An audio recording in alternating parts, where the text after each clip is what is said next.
When you and your leadership team are in sync about your company's purpose for transparency and how this fits with your culture and level of risk tolerance, the easier it is to make decisions about the types of information to share and with whom.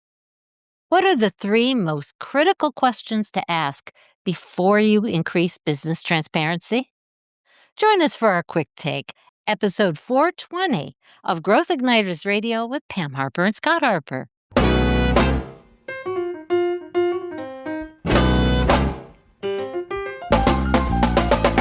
This episode is brought to you by Business Advancement Incorporated, enabling successful leaders and companies to accelerate to their next level of success. On the web at businessadvance.com. And now, here's Pam and Scott. Welcome, everyone. I'm Pam Harper, founding partner and CEO of Business Advancement Incorporated.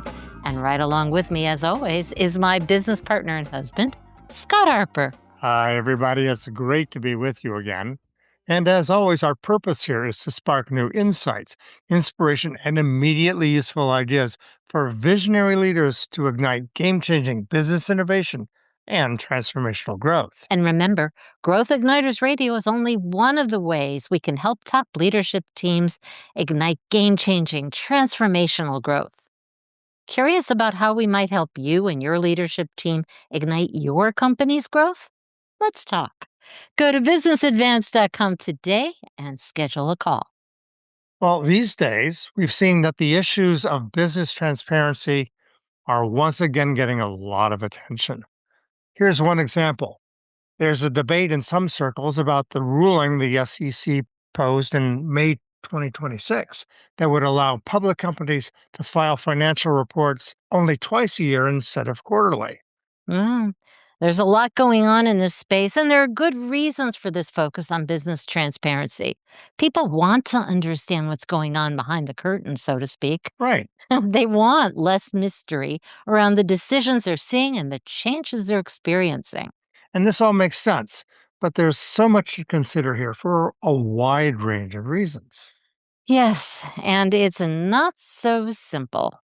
On the one hand, we want to be open and honest and address people's desire for knowledge. And on the other hand, once you start increasing transparency, you're not just sharing more information, you're changing expectations. Yeah, that's right. You're shifting culture, and there are ethical, legal, strategic, and other very practical implications. So even if we agree that transparency matters and is a good thing in business, here's a real question. Transparent to what point? What kind of transparency is right for your business, your stakeholders, and your industry? This is not an exact science. There's a lot of art to these decisions. And that's an important point. Let's be clear. In some industries and in some states and countries, there are legal requirements about what must be shared and what cannot be shared. Companies obviously need to follow those requirements. Right. So today, we're going to focus in on discretionary transparency. In other words, what you choose to share that goes beyond what is legally required. And because this is a quick take, we're going to focus on three top leadership questions to discuss before you reach out to others and raise expectations. Here's the first question. Why do it? What can our company gain from increasing transparency? Good question.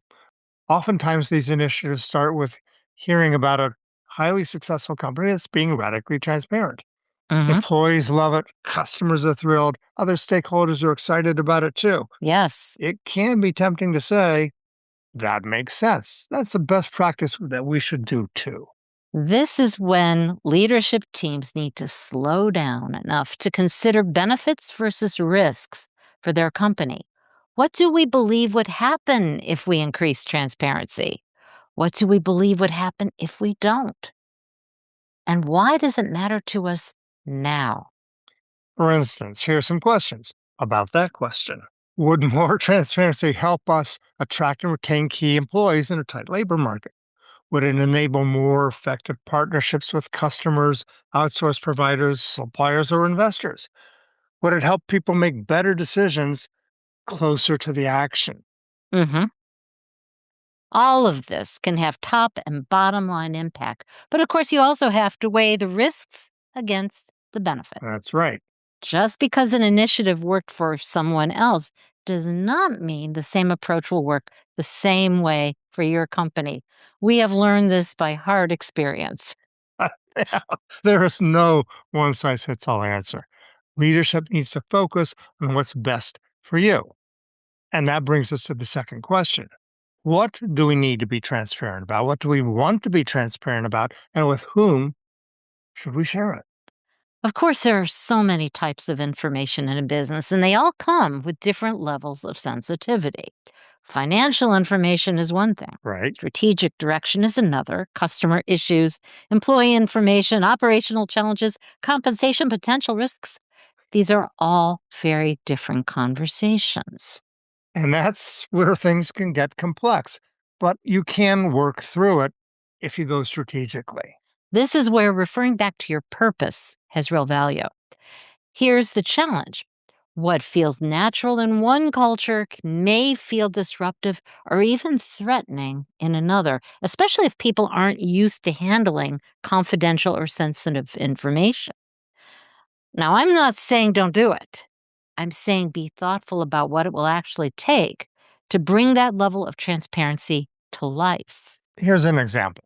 If you're considering sharing salary information with employees across a company, as some companies do, or sharing more financial metrics or potential problems with partners, investors, or even customers, you need to ask, how open are we willing to be to scrutiny and the unintended consequences that can come from people who misunderstand or even misuse this information? I actually went to a conference years ago about open book management. Some of you listening, watching may have heard of it. And some of the conversation was around these issues. Every company needs to think about it in different ways, what's right for them. So, when you and your leadership team are in sync about your company's purpose for transparency and how this fits with your culture and level of risk tolerance, the easier it is to make decisions about the types of information to share and with whom. So here's the third question. How do we lead in a way that reinforces the level of transparency we decide is right for us? Well, we've found that one of the most important ways to reinforce transparency is leadership by example. People take their cues from what they observe from top leadership. I remember early in my corporate career, I worked for a mid sized company, and the CEO routinely brought everyone together. It was a company of a few hundred people, and he would talk openly about where we were going, the strategic opportunities in front of us, and the challenges that we needed to address. It was really exciting. Then he would open it up for questions and suggestions. Well, that's a very different type of leadership conversation from here are the goals, go make them happen. Oh, yes. And people loved it. We felt included in the bigger picture. We understood why the goals mattered. And because of that, we were not only meeting our goals and metrics, we were often hitting them ahead of schedule. And we were sharing information as appropriate with others too. So the bottom line is when leadership, top leadership, exemplifies and shares this kind of information they want others to share, it becomes more than a strategic initiative. It becomes part of the culture. Absolutely. Well, we're coming up on the end of this quick take, Pam. What are your final thoughts on the art of transparency? Transparency beyond what is required by law can be incredibly valuable. But having these conversations about which information to share and with whom takes courage. Creating conditions where there's enough trust to have genuine give and take across top leadership is essential for making effective decisions around these very sensitive issues. And that's our quick take for today. Thanks to all of you out there for listening to Growth Igniters Radio. And if you're enjoying our conversations, spread the good word. Become a recommender. Open Growth Igniters Radio on whatever podcast app you use, or go to YouTube and search for Growth Igniters Radio. You can watch it there, and review there as well. If Feel free to share episodes on your social media. Until next time, this is Pam Harper. And Scott Harper. Wishing you continued success and leaving you with this question to discuss with your team. What are the most important factors we need to consider as we're deciding the levels of transparency that are right for our company? Growth Igniters and Growth Igniters Radio with Pam Harper and Scott Harper are registered service marks of Business Advancement Incorporated. All Growth Igniters Radio episodes are copyrighted productions of Business Advancement Incorporated, intended for the private use of our audience.